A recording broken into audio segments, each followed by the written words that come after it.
Hello everyone and welcome to Muito this boa tarde a todos. Muito bem-vindos a esta mesa redonda interativa da EMAS. Agradeço a vossa presença. O meu nome é Fatih Chamoli. I am OBGYN specialist and interested in reproductive. Sou especialista em obstetrícia e ginecologia. Tenho também um grande interesse na área da fertilidade. Running the General Secretary of E sou organization right now. responsável pelo secretariado-geral da EMAS. We would like to thank Abbott. Antes de começarmos, gostaríamos de agradecer à Abbott por todo o seu apoio e por organizar este webinar. Agradecemos muito à Abbott. The responsibility of EMAS. O conteúdo deste webinar é apenas da responsabilidade da Sociedade Europeia de Menopausa e Andropausa. Em relação às questões técnicas, entram neste webinar e só podem ouvir, ou seja, o vosso microfone está desligado para que não haja qualquer interferência inadvertida de ruído. Mas, de qualquer forma, gostaríamos de receber as vossas perguntas. Há um ícone na parte inferior do vosso ecrã que se chama Bate-Papo e poderão aí dar os vossos contributos com as vossas perguntas. Neste evento está disponível interpretação simultânea. Estão disponíveis as seguintes línguas: russo, mandarim, espanhol ou português.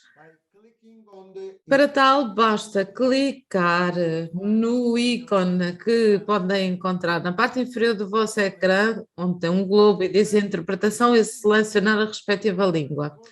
Devo relembrar que este webinar é gravado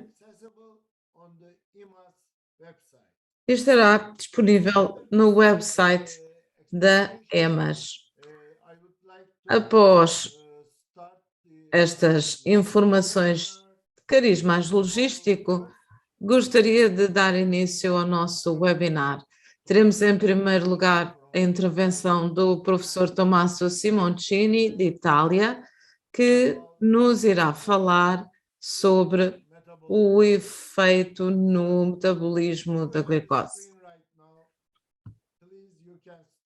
Professor Tommaso, faça o favor de dar início à sua intervenção. Muito obrigado, Fatih, pela sua apresentação. Agradeço à EMAS e também à Abbott por o seu apoio a este programa tão interessante.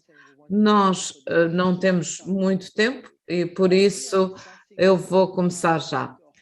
Nós estamos aqui a falar sobre a terapia de substituição hormonal e eu irei falar sobre o metabolismo da glucose. Devo começar por dizer que é sebejamente conhecido que na menopausa há alterações metabólicas que aumentam a adiposidade visceral e isto tem um impacto no metabolismo. Esta é a mudança que acontece nas mulheres, sendo mais magras antes da menopausa e com uma tendência para haver uma acumulação de gordura no abdômen. Estas alterações ocorrem por diversas razões, eu não vou entrar aqui na parte da fisiologia, porque é algo muito complexo, mas estas mudanças levam a um aumento do peso corporal, adiposidade central e é necessário reagir com dieta e mudanças ao nível do estilo de vida, porque há alterações metabólicas, a resistência à insulina, distúrbios metabólicos e também aumento da possibilidade de doenças cardiovasculares. O que é que acontece com a terapia hormonal na menopausa e o efeito que tem? Em primeiro lugar, já foi observado e já foi mensurado de forma objetiva desde há alguns anos com o cohort Osteolaus, as mulheres que fazem a terapia hormonal durante o seu processo de envelhecimento, apresentam uma menor acumulação de gordura e, sobretudo, de gordura visceral. Temos aqui nestes gráficos a possibilidade de observar a acumulação de gordura com aqueles que utilizam esta terapia hormonal e cinzento mais escuro, aqueles que não utilizam e que acumulam mais gordura no abdômen. No mesmo estudo, é possível constatar que a quantidade de glucose no sangue não é tão diferente quanto isso nesta população, mas nos utilizadores que estão na terceira coluna, a insulina em circulação é bem mais inferior e estas mulheres parecem ter uma maior sensibilidade do que as não utilizadoras, confirmando o efeito desta terapia de substituição hormonal no metabolismo. Existem meta-análises e, como foi citado por Salpeter, há uma meta-análise que foi publicada em 2006. Estamos a falar de um estudo retrospectivo onde se vê qual é o efeito desta terapia hormonal na diabetes. E em recentes estudos, as mulheres com diabetes apresentam obesidade abdominal, resistência à insulina, mas também o início da diabetes. E as que já têm diabetes não têm mau efeito em termos de controle. Aqui assim temos um dos estudos observacionais mais antigos, publicados em meados dos anos 90, do século passado, e aqui assim temos uma grande população que demonstra como é que os níveis de insulina, no caso de mulheres que tomam estrogénios, são melhores do que aquelas que não tomam estrogénios. Aqui, sob a forma gráfica, também se constata que esta terapia hormonal pode ter efeitos nos níveis de açúcar sem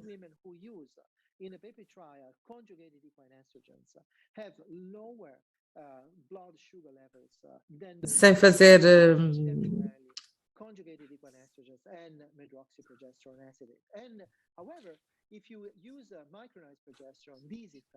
mas de qualquer forma temos aqui uma das primeiras sugestões nos ensaios clínicos que demonstram uma diferença no metabolismo da glucose. Temos aqui outro estudo realizado por John Stevenson, publicado no ano 2000. Temos o mesmo tipo de estrogênio, mas através de diferentes vias de administração, transdérmica oral. No caso da administração oral, é melhor porque a sensibilidade à insulina é melhorada, mostrando os efeitos dos estrogénios no caso da mediação que é feita pelo fígado.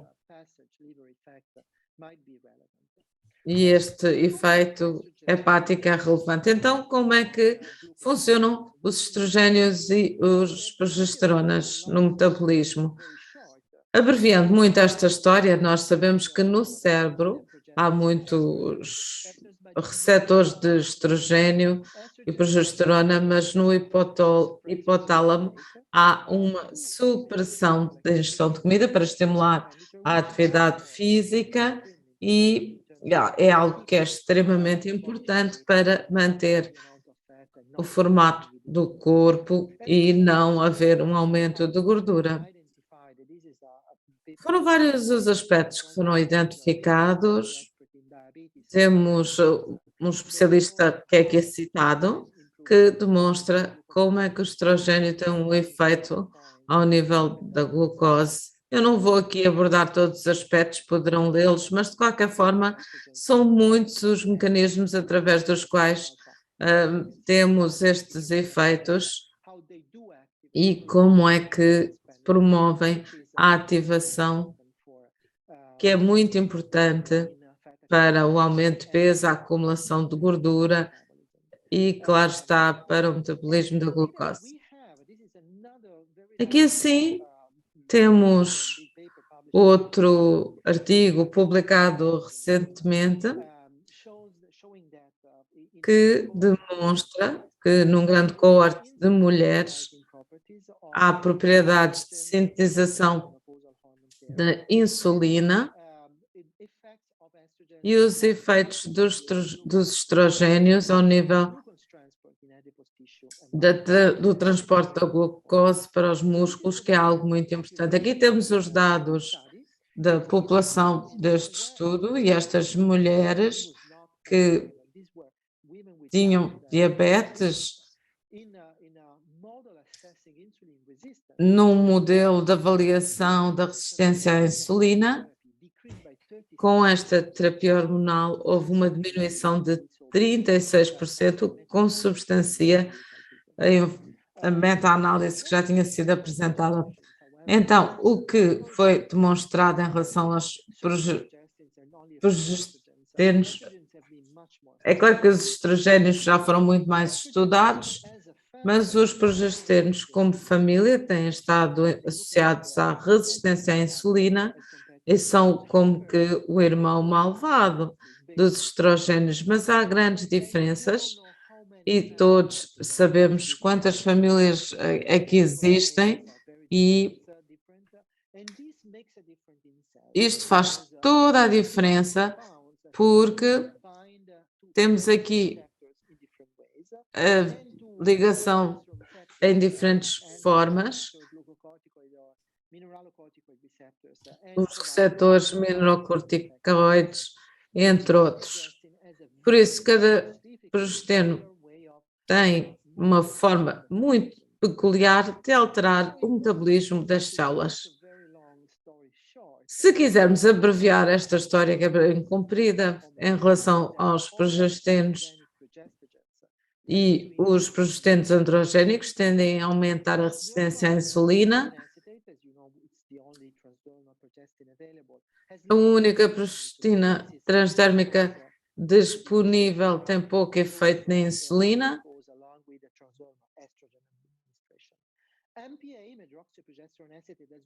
O MPA, como vimos no ensaio PICI, tem um efeito adverso na glucose e na insulina.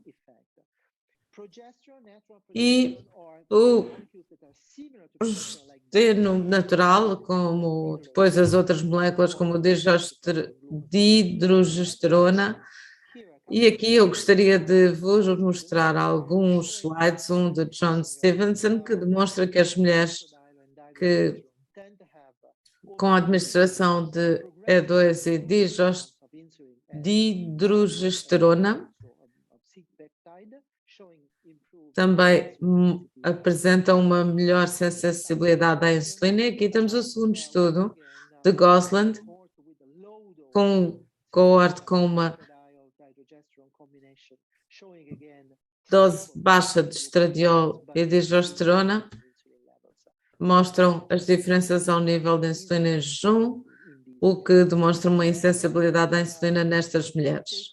Consequentemente, a grande mensagem a retirar, quando queremos falar dos efeitos da terapia hormonal no tratamento da menopausa, a via de administração, a combinação, progesteronas e estrogénios, todos acabam por afetar os resultados metabólicos. E aqui temos o meu slide de conclusões.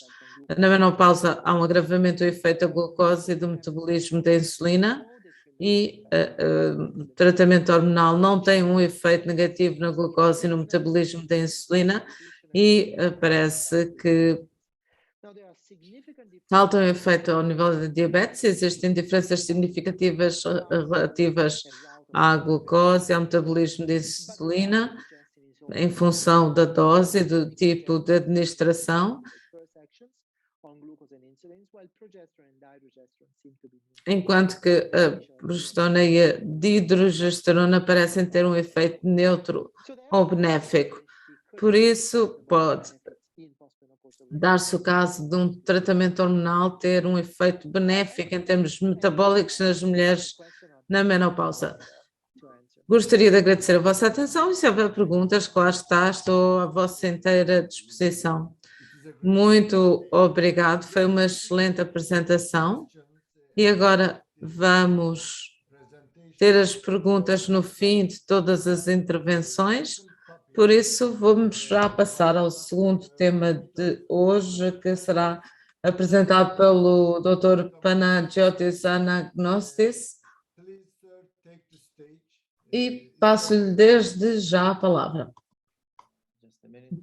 Dr. Panagiotis. Deixem-me só aqui partilhar o meu ecrã. Caros colegas, em primeiro lugar gostaria de agradecer ao Comitê de Organização por me terem convidado. Durante os próximos 10, 15 minutos vamos falar sobre o efeito da terapia hormonal na menopausa e não tenho de declarar nenhum conflito de interesses. Quanto à minha apresentação, irei concentrar-me nos 3 seguintes temas: as alterações metabólicas durante a transição para a menopausa, em segundo lugar, o aspecto mais importante, o efeito da terapia hormonal no perfil lipídico e, por fim, vou dar-vos uma abordagem clínica à mulher pós-menopausa com dislipidemia. Em relação ao primeiro tema, é subejamente conhecido que a transição para a menopausa está associada a um aumento do perfil de risco aterosclerótico, o que se deve, sobretudo, às mudanças no perfil lipídico, o que inclui um aumento do colesterol total, mas também ao nível dos triglicéridos, um aumento dos níveis de triglicéridos e uma diminuição do HDL-C, sobretudo o HDL2-C. Também há outras alterações, como, por exemplo, o aumento da ApoBeta, assim como da rácio ApoBeta-ApoAlfa-1 e um efeito praticamente neutro da lipoproteína A. E não nos podemos esquecer que esta lipoproteína A foi recentemente reconhecida como estando relacionada com o risco aterosclerótico. Há também outras alterações metabólicas, como, por exemplo, o aumento da gordura abdominal, um aumento da resistência à insulina, o risco de diabetes tipo 2 e também o aumento da pressão arterial e também a chamada doença do fígado gordo não alcoólico. No entanto, tal não se tem traduzido num aumento de eventos cardiovasculares e tal foi demonstrado nas mulheres com menopausa prematura ou com insuficiência ovárica prematura, havendo outros fatores de risco associados e em relação ao segundo tema, os estrogénios são a principal componente da terapia hormonal na menopausa, quer pela via oral ou transdérmica, e têm um efeito positivo no perfil lipídico, com uma diminuição do colesterol total, do LDL, assim como do HDL-C. Devemos também referir que há um efeito que depende da dose, é um efeito mais pronunciado nas doentes com uma baseline mais alta e com uma conjugação com estrogênio equino, e também há uma diferença entre as preparações orais e transdérmicas, como podem aqui ver. De acordo com uma revisão sistemática do professor Goslan, podemos ver as alterações médias quando estamos a falar dos estrogénios equinos conjugados com dose elevada. Temos aqui um aumento de praticamente 15% e de 18,5% com a dose mais alta. ou praticamente uma diminuição de 12% ou 13% praticamente no LDL-C e também na média total de colesterol. Também é possível observar estas alterações, mas ainda que menos, com uma menor expressão, com os estradiol 17-beta, mas o que é de veras importante é quando utilizamos o estradiol transdérmico, vemos estas alterações em relação ao HDL-C, mas também uma diminuição nos valores de triglicéridos, inclusive é com uma dose mais elevada. Estas são as doses convencionais e aqui assim podemos ver as diferenças em relação aos triglicéridos. É algo muito importante e deve ser considerado. Este efeito favorável também se observou e foi comprovado noutra meta-análise. Tal como podem observar aqui, temos uma diminuição absoluta e no colesterol total e também no colesterol LDL, muito embora não haja um efeito no HDL e triglicéridos. De acordo com uma meta-análise muito recente, publicada na Maturitas em 2017, podemos ver o efeito benéfico e não nos podemos esquecer que atualmente não há este efeito no excesso de estrogênio, que, tal como podem ver, temos uma diminuição de cerca de 20% nestas concentrações, que são mais elevadas no caso da via oral, em comparação com a via transdérmica. Em relação aos triglicéridos, aumentam com os estrogénios orais ou diminuem ou permanecem igual com os estrogénios transdérmicos e o LPA diminui no caso da via oral e menos no caso transdérmico. Não há nenhum efeito do estrogênio nos níveis ApoBeta, mas há um efeito positivo no ApoA1.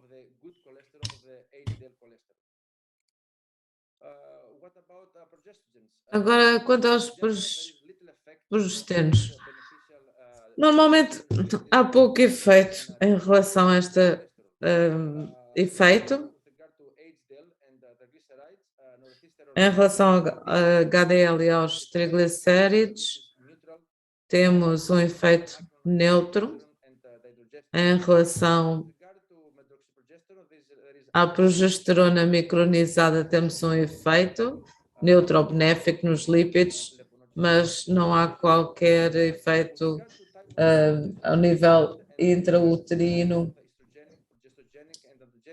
Temos aqui assim os efeitos da tibolona, um efeito benéfico nos 3 primeiros, mas um efeito negativo no colesterol HDL-C e como podem observar aqui assim, temos uma diminuição de 22% no colesterol HDL-C e um efeito benéfico no colesterol total e nos triglicéridos, mas em relação ao que é mais importante, é uma diminuição da lipoproteína A, que também depende da dose.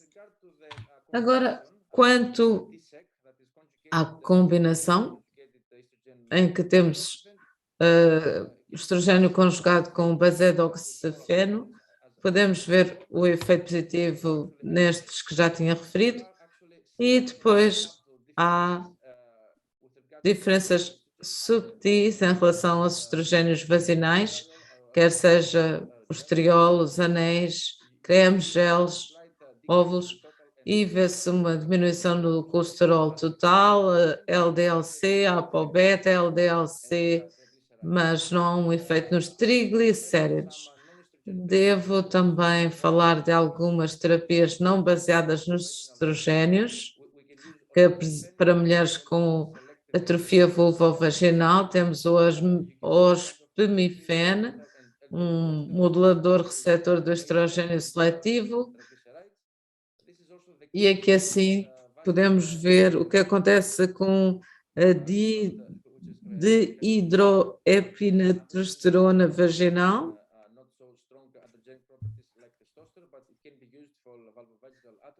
que pode ser administrada e prescrita no caso da atrofia vulvovaginal. Em relação à testosterona, pode ser utilizada nas mulheres com uma disfunção, um distúrbio de desejo sexual hipoativo, mas pode ter um efeito negativo no perfil lipídico. No entanto, as versões não orais não têm qualquer efeito. Há médicos que têm de utilizar antidepressivos, no caso das mulheres que têm contraindicações para terapia hormonal, recorrem à fluoxetina e ao citalopram, que têm um efeito neutro ou negativo no perfil lipídico, mas depois existe a venlafaxina, que aumentam o colesterol total ou o colesterol HDL, e aqui assim não nos podemos esquecer dos efeitos. Tendo em conta todos estes dados, o primeiro passo está relacionado com doença cardiovascular fatal e, de facto, na população europeia, esta informação é disponibilizada pela Sociedade de Cardiologia Europeia. Existe um sistema de pontuação e várias categorias de risco, como tendo um risco muito elevado, um risco elevado, moderado ou baixo. E temos aqui assim a documentação, doença cardiovascular, diabetes, com um score superior ou igual a 10%, ou se houver diabetes, temos mais um fator de risco adicional, ou se tiver hipercolesterolemia ou doença renal, temos um score superior ou igual a 5% e passa a ser um doente de risco elevado, e aqui assim temos o risco moderado e quando o score é inferior a 1%. Aqui temos algo muito importante, porque de acordo com estas diferentes categorias, temos o Target LDL, que deverá ser inferior a 55, inferior a 60 para os casos de risco elevado, inferior a 100 miligramas por decilitro. Mas também devemos ter em conta os outros parâmetros, como o não HDLC, ApoBeta, triglicéridos, LPA, e temos estes targets da Sociedade Europeia de Cardiologia, para termos uma espécie de algoritmo após a avaliação do perfil lipídico de uma mulher e o risco a 10 anos para uma doença cardiovascular fatal. Podemos ver aqui assim que o risco pode ser muito elevado ou só elevado. Devemos evitar a terapia hormonal e devemos optar por estatinas ou estatinas em combinação com ezetimibe ou até mesmo os inibidores PCSK9. Em relação ao colesterol total, podemos, não obstante as estatinas, optar por icosapentaetil 2 gramas por dia ou um fibrato. Agora, se o risco de doença cardiovascular é moderado, podemos utilizar a via transdérmica, o estrogênio, ou então estatinas e ezetimibe. Agora, nos casos de risco baixo de doença cardiovascular, podemos optar pelo LPA, se for superior a 50 miligramas por decilitro. Devemos considerar estrogénios por via oral em vez de outras preparações, e em relação aos glicéridos totais devemos optar pelo estrogênio transdérmico. Para concluir, a transição para a menopausa está associada a um maior risco de doença cardiovascular. Os estrogénios sistémicos induzem uma diminuição dependente da dose no colesterol total, no LDL-C, no LPA, assim como um aumento do HDL-C. É um efeito mais pronunciado no caso dos estrogénios orais e, de facto, o estrogênio preferido é o transdérmico, porque em comparação com os estrogénios por via oral, permite diminuir os níveis de triglicéridos. Em relação à progesterona, devemos utilizar a progesterona micronizada ou dihidrogesterona. podemos recorrer ao Tibolone porque poderá diminuir o colesterol total, o LDL-C, os triglicéridos, o LPA, mas também pode diminuir as concentrações de HDL. As outras hipóteses têm um efeito mais sutil no perfil lipídico, são os estrogénios vaginais de baixa dose ou ospemifene, também no caso da fluoxetina e citalopram, tem um efeito favorável no perfil lipídico e podem consultar todos os pormenores no artigo publicado há 2 anos atrás e agradeço muito a vossa atenção. Em intérprete, gostaria de sublinhar que a velocidade a que estão a ser feitas as intervenções não são de todas indicadas para se garantir uma interpretação de qualidade. No entanto, a intérprete está a fazer o seu melhor e agradecemos a vossa compreensão. Fim da nota de intérprete. Agora irei passar a palavra à doutora Helena, também da Grécia, que irá falar sobre os efeitos do tratamento hormonal na menopausa na progressão da aterosclerose. Muito obrigado, professor. Agora vou começar por partilhar o meu ecrã. Vou pedir-vos mais um segundo. Minhas senhoras e meus senhores,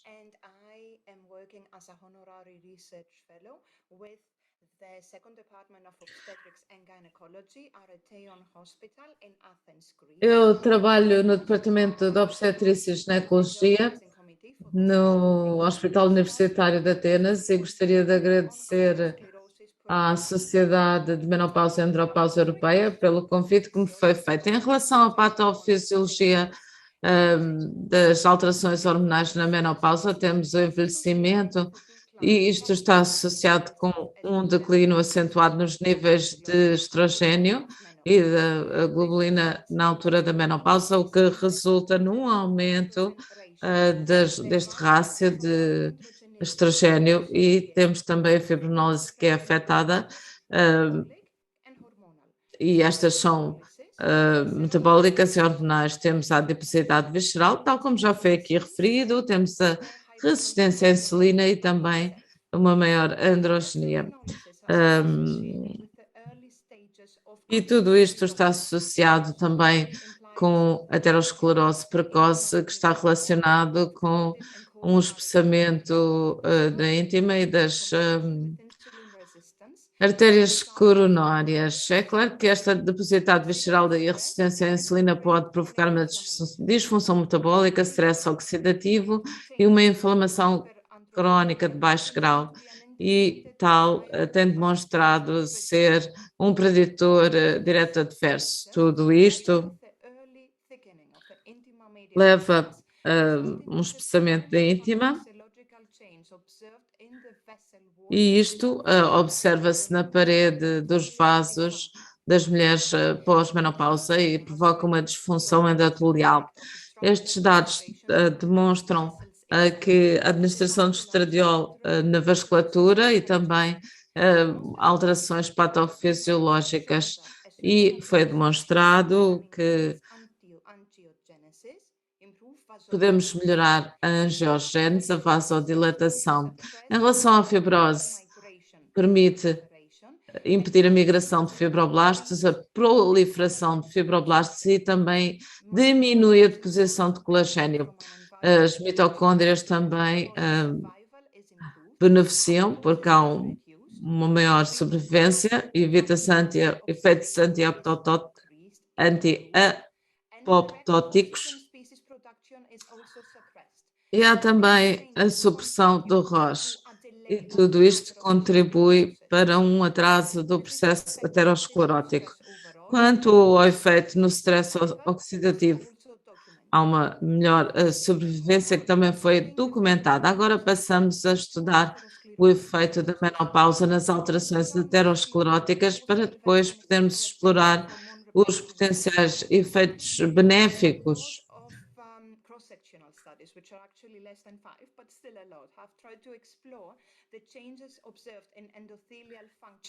Aqui assim temos a função endotelial das mulheres em pós-menopausa. Estes estudos demonstraram que a função endotelial diminui progressivamente e também desde o início da administração de estrogênio. Neste estudo, realizado há alguns anos atrás por um laboratório, 180 mulheres na fase pós-menopausa foram estudadas durante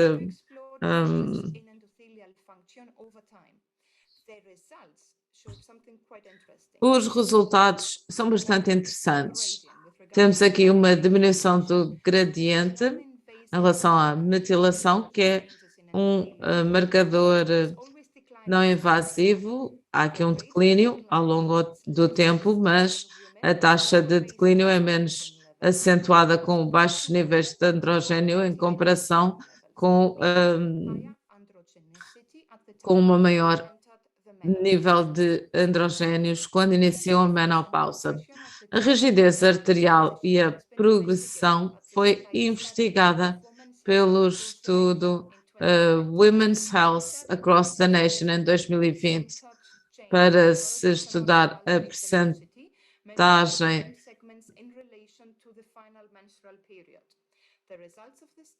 do PWV e foi demonstrado que a rigidez arterial deteriora com o tempo após o último período e esta alteração é mais acentuada na perimenopausa, ou seja, 12 meses antes e 12 meses após o último período e depois começa a diminuir ao longo do tempo.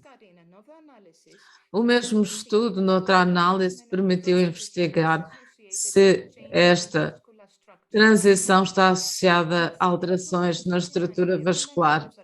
Num estudo em que 249 mulheres perimenopausa foram acompanhadas, confirmou-se que a taxa de aumento da espessura da íntima na carótida era mais alta na fase tardia da menopausa em comparação com os outros dois grupos. Esta taxa também foi significativamente mais alta na fase pós-menopausa.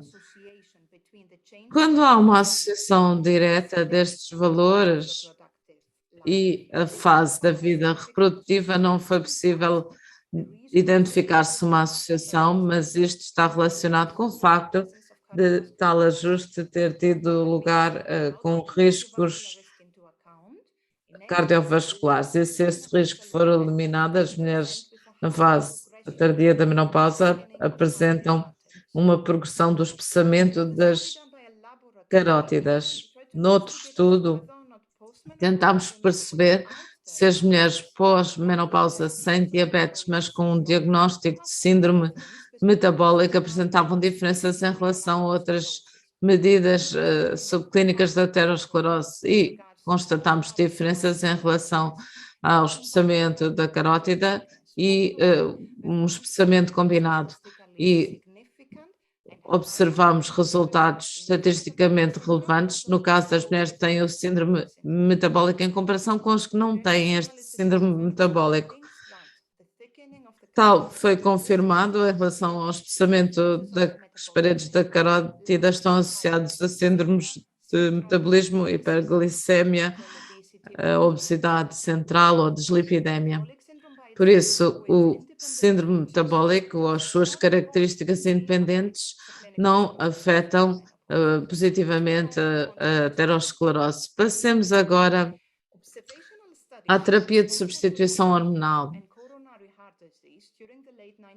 Durante os anos 90 e início dos anos 2000, foi possível confirmar o efeito positivo do estrogênio e em relação à doença coronária em comparação com os não utilizadores de estrogênio. Mas outros estudos demonstraram que tal estava associado a uma melhoria de eventos fatais de doença cardiovascular, ou seja, taxas inferiores de mortalidade daqueles que fazem tratamento com estradiola após a menopausa. Consequentemente, a foi feito o ensaio WHI, um estudo randomizado controlado, realizado com quase 30.000 mulheres em pós-menopausa, com idade entre os 50 e os 79 anos de idade, e foi possível ver o efeito superior ou não deste doença cardiovascular. Este estudo, infelizmente, foi fechado antecipadamente devido a incidentes de câncer da mama, risco de AVC, um aumento deste risco, e tal foi observado em diversas ocasiões, e concluiu-se que a diferença está sobretudo relacionada com o facto de, após esta transição, quando começam o tratamento com a terapia de substituição hormonal, este estudo, publicado na JAMA em 2013, demonstrou os benefícios em relação à doença coronária e mulheres tratadas com estrogênio e progesterona e estradiol. Há de facto um efeito benéfico quando as mulheres começam o tratamento após a senescência, e quando começam mais tardiamente, tal não está associado a qualquer melhoria do perfil da doença cardiovascular, eventos cardiovasculares, eventos coronários. Os mesmos autores tentaram analisar o risco de intervenção, pós-intervenção na doença coronária, e constataram que as mulheres que começaram o seu tratamento entre os 50 e 59 anos de idade apresentam um perfil benéfico, e só houve 5 casos de doença coronária ou eventos coronários em comparação que só começaram o tratamento com estrogênio e progesterona. Temos menos 11 casos, mas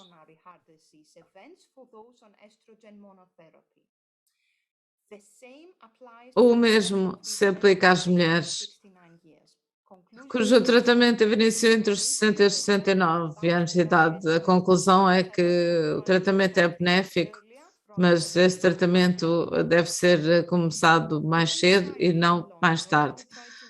O ensaio KIPS tentou perceber se a terapia pós-menopausa transdérmica oral tem um impacto na progressão da aterosclerótica por oposição ao placebo. Os resultados mostram que a diferença média no espessamento da carótida não é significativa em comparação com o tratamento oral versus placebo e tratamento transdérmico versus placebo, e não há qualquer efeito adverso em relação à aterosclerose subclínica. O mesmo estudo tentou fazer a investigação e se este tratamento teria um efeito adverso em relação ao cálcio coronário. Não foi observada qualquer diferença significativa.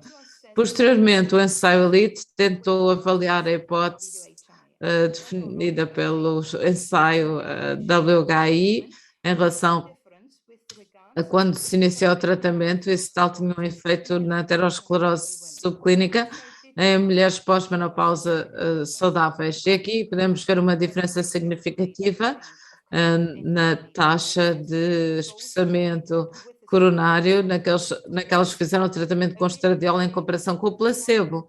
E aqui assim podemos ver aquelas que iniciaram mais cedo e mais tarde, e aqui assim podemos ver uma diferença assinalável, a vermelho as de placebo e azul estradiol. Este estudo definiu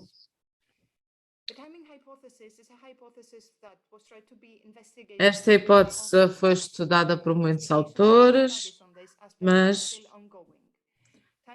o estudo continua e tenta perceber-se qual é a janela da oportunidade para a terapia de substituição hormonal sem aumentar o risco da doença cardiovascular. Estamos a falar de uma análise meta-regressão que contou com este número de doentes e demonstra que há aqui assim uma proteção da mortalidade e que não está associada com a mortalidade cardíaca ou com eventos coronários, e há um pequeno aumento do risco de trombose em comparação com quem iniciou o tratamento mais tarde, mas ainda assim o risco é mais baixo para quem começa o tratamento mais cedo, por oposição àquelas que começam o tratamento mais tarde.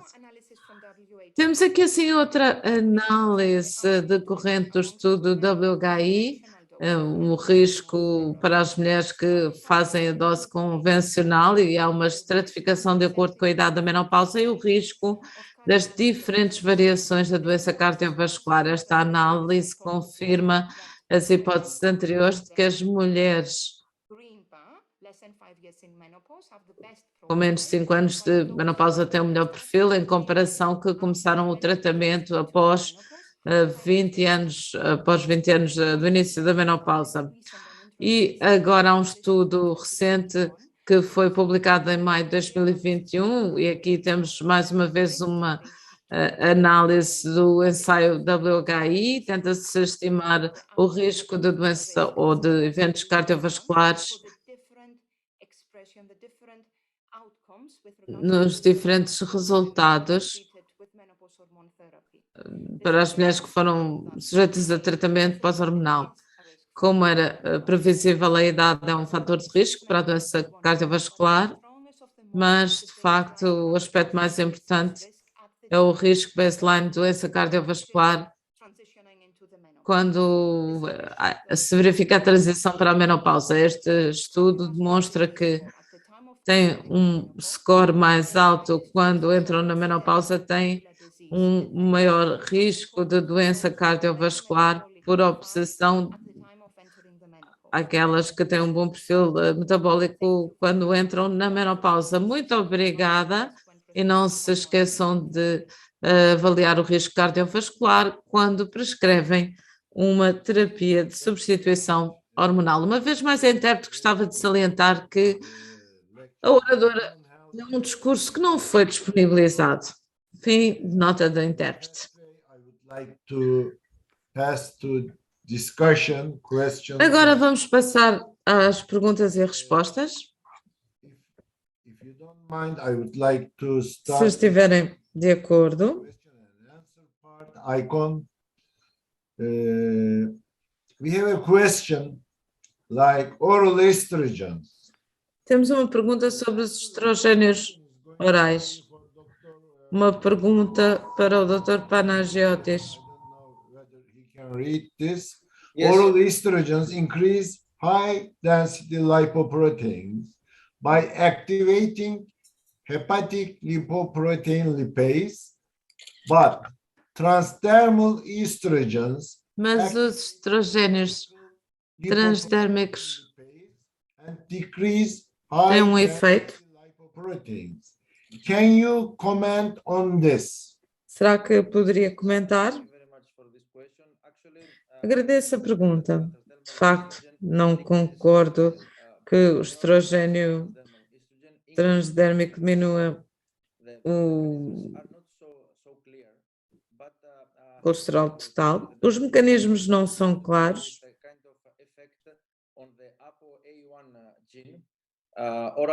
No ApoBeta e pode ter um impacto do ApoB1, que é o principal componente da partícula LDL, e também há um efeito no influxo hepático dos ácidos gordos livres. Estes mecanismos são complexos. But oral to a greater extent, but they also increase triglycerides, whereas transdermal do not. Mas também aumentam os triglicéridos e os transdérmicos não. Muito obrigado. From the same person, it is all about LDL, not É HDL, sobre LDL. he says to Dr. Panagiotis. Sorry, A pergunta é sobre LDL. Peço desculpa, não compreendi, diz o Dr. Panagiotis. LDL e não as partículas. A pergunta era sobre LDL. Uma vez mais, devo dizer que está relacionado com o efeito do gene ApoBeta, porque o ApoBeta é a proteína mais heterogénica e ambos, orais ou transdérmicos, diminuem o LDL, mas também há uma diminuição com o transdérmico. Related with this, I think you are going to answer this also. In your opinion, Na sua opinião, o que é mais importante em relação aos efeitos benéficos para os lípidos, mesmo no caso dos triglicéridos, a via de administração ou a dose diária, o tipo de estrogénios ou ambos? Não é aquela situação em que podemos selecionar um fator de risco para basearmos a nossa terapia hormonal. Temos de calcular todo o risco vascular nas doentes, e se a doente é obesa e se tem um maior risco tromboembólico, devemos ter em conta o efeito negativo dos estrogénios orais. Podemos optar pelos transdérmicos, mas também depende da idade da doente. Se for entre os 40 e os 45, se for uma menopausa prematura, devemos utilizar a dose mais alta, 100 microgramas de estrogênio transdérmico, e também devemos ter em conta a resposta ao efeito da progesterona. É uma pergunta complexa e a resposta é igualmente complexa. A abordagem mais simples é dizer que devemos ter uma abordagem personalizada e ter em conta o efeito de cada componente na terapia hormonal e também em função do perfil de risco da doente. Muito obrigado, Dr. Panagiotis. Esta pergunta é para si, Dr. Tommaso. Há algum estudo sobre o que acontece no perfil metabólico quando o tratamento é concluído? Muito obrigado, Fatih, pela pergunta. É uma pergunta muito interessante. Como sabemos, no estudo observacional a longo prazo WHI em relação à doença cardiovascular, é um risco que se mantém durante muito tempo, e o mesmo acontece em relação à osteoporose e o risco de fraturas, e quando as pessoas fazem esta terapia tem uma vantagem. Em relação às vantagens metabólicas, em relação à melhoria da sensibilidade à insulina, aos níveis de glucose, ou até mesmo um melhor perfil lipídico, não sabemos se isso acaba imediatamente quando se interrompe o tratamento, porque estes efeitos são também garantidos pela interferência dos progesteros Por isso, os marcadores metabólicos voltam à baseline quando se interrompe o tratamento, mas as vantagens podem ser mais duradouras. Muito obrigado pela sua pergunta. Eu não sei a quem é que esta pergunta é dirigida. Há alguma razão para limitar a duração deste tratamento hormonal a 3, 5, 10 anos, ou não haver qualquer limite? Tommaso, gostaria de comentar a duração do tratamento? Sim, claro que sim. De facto, não há qualquer razão para se definir um limite. It's actually no guidelines indicate a limit for duration. Não há indicações para a duração da terapia hormonal, independentemente do país.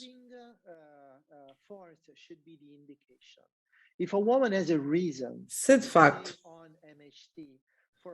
se há uma razão para fazer o tratamento durante mais de 5 anos ou para todo o sempre, não há qualquer razão para interromper o tratamento.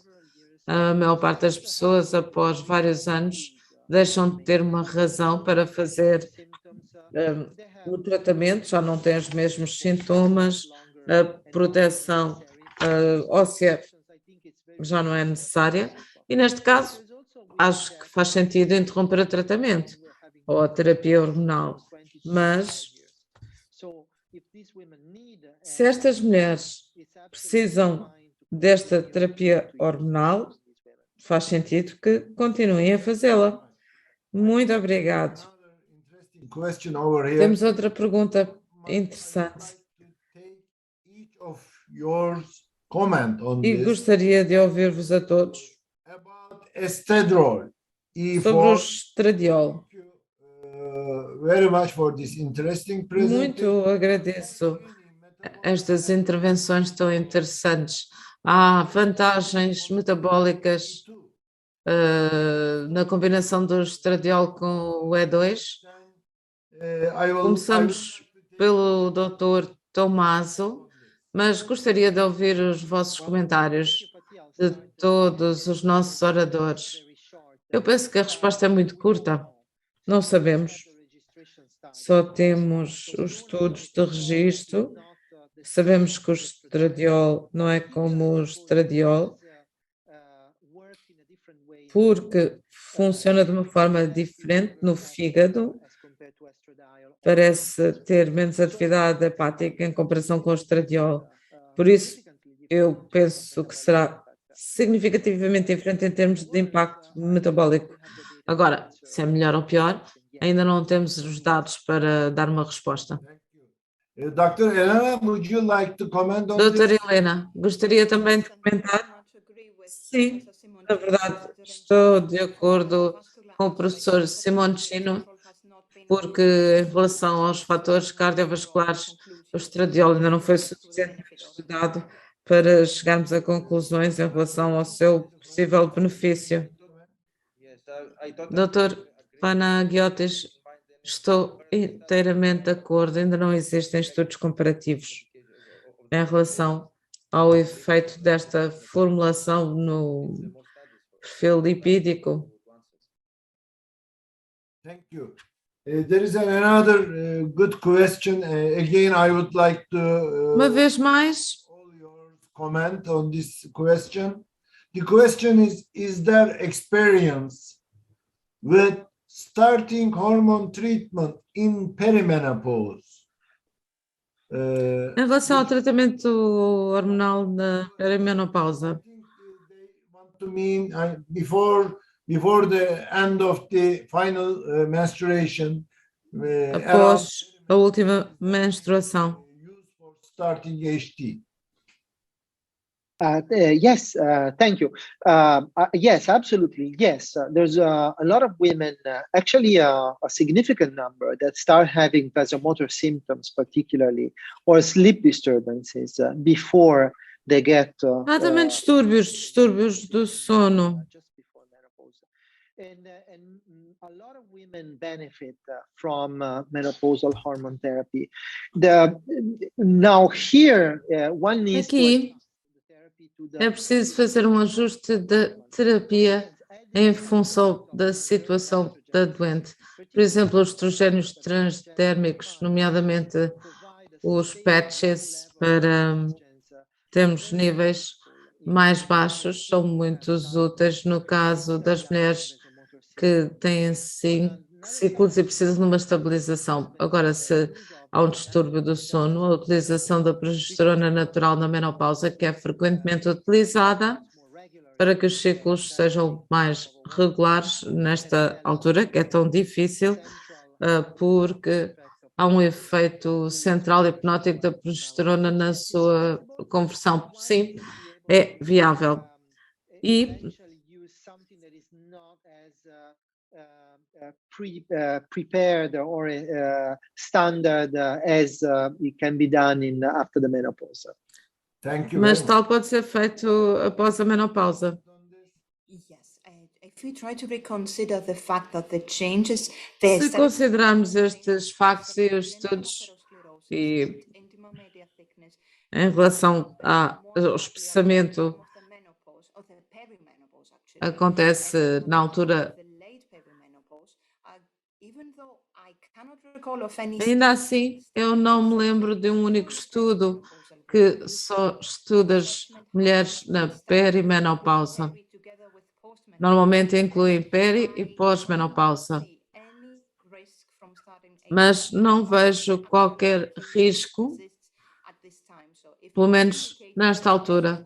Se há indicação, sim, a terapia de substituição hormonal pode ser feita na fase da perimenopausa.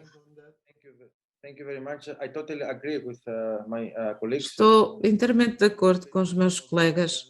Temos experiência, muito embora não haja dados robustos em relação a fraturas, à proteção da doença cardiovascular, mas devemos considerar muitos sintomas que são vistos como distúrbios do sono, sintomas depressivos, que devem ser tidos em conta. Embora haja diferenças subtis na administração, tal deve ser tido em conta e temos de ver os prós e os contras desta terapia que permitirá aliviar estes sintomas e garantir níveis mais estáveis de estrogênio, bem como uma administração mais controlada do mesmo. Ou seja, temos mais benefícios do que efeitos prejudiciais. Mas precisamos de dados mais robustos em relação à proteção cardiovascular.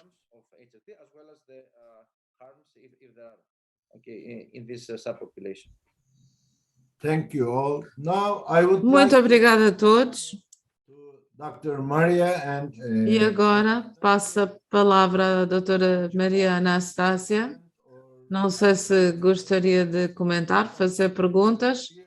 Vamos começar com a doutora Maria. Muito obrigada, professor. Eu sou Maria Cristo e sou da Universidade de Medicina da Grécia e estou muito satisfeita por estar aqui hoje. E tenho uma pergunta para cada um dos oradores. Professor Simoncini, agradecemos muito esta excelente apresentação.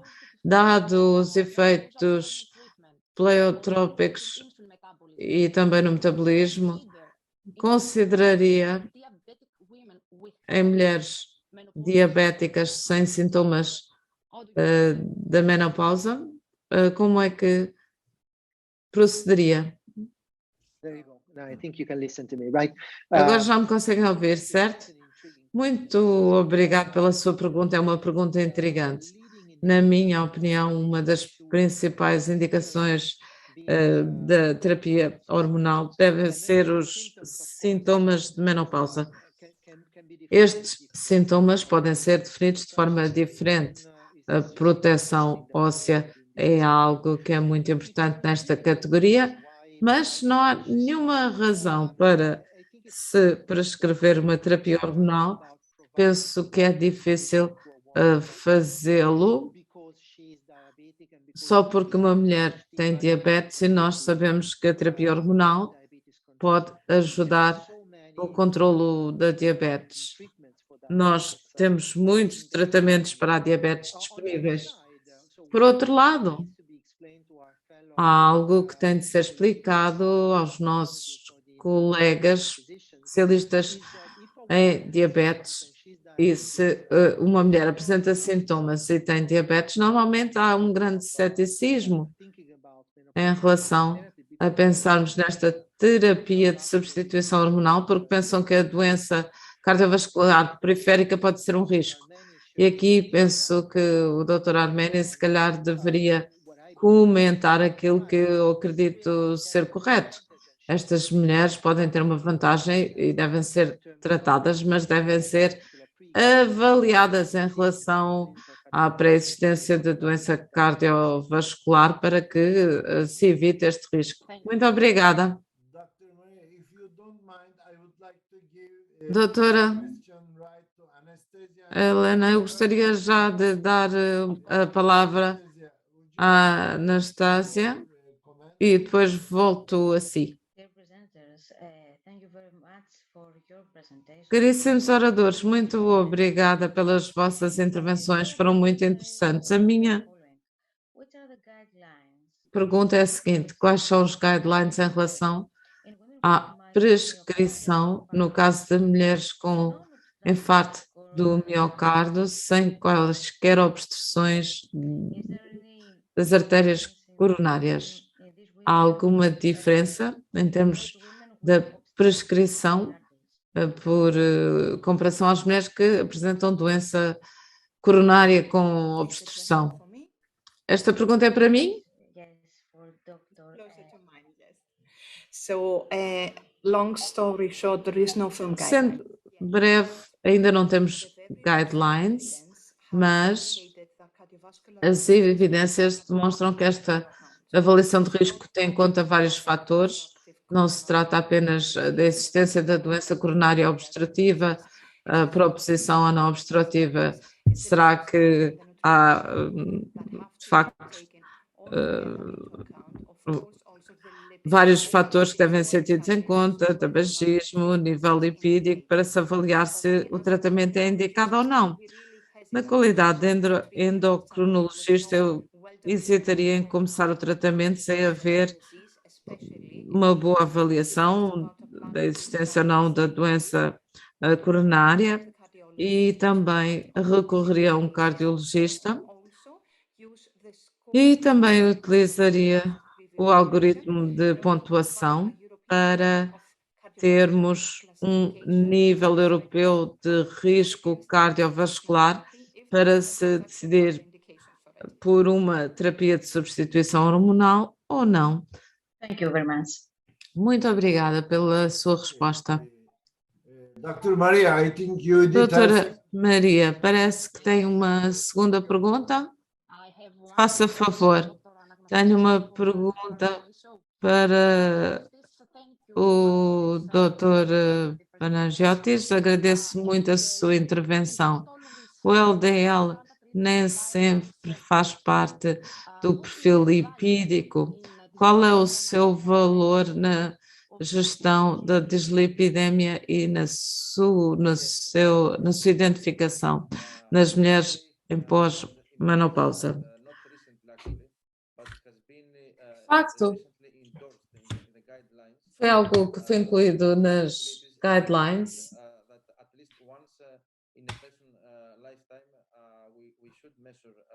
Mas devemos fazer uma mensuração porque cerca de 20% da população pode ter um aumento destes valores.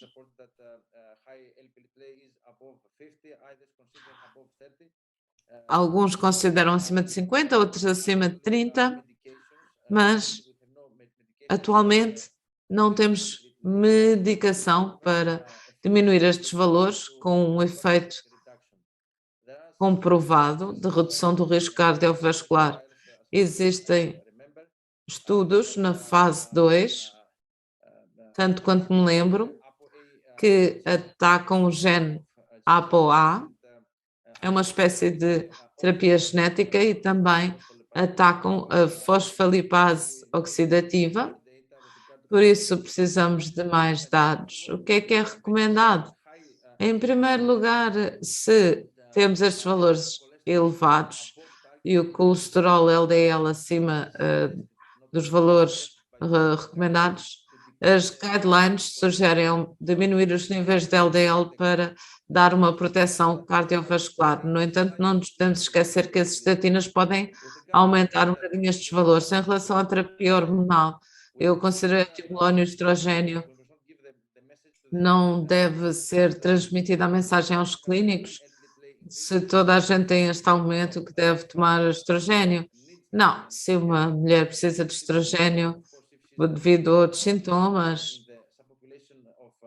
e também quando há uma insuficiência pré-ovárica, nós devemos ter estes aspectos em consideração porque poderá haver uma diminuição de cerca de 25%, demonstrando que é mais benéfico, tendo em conta todo o perfil lipídico, mas também pode diminuir o LHL, o colesterol bom, por assim dizer, por isso deve ser tido em consideração.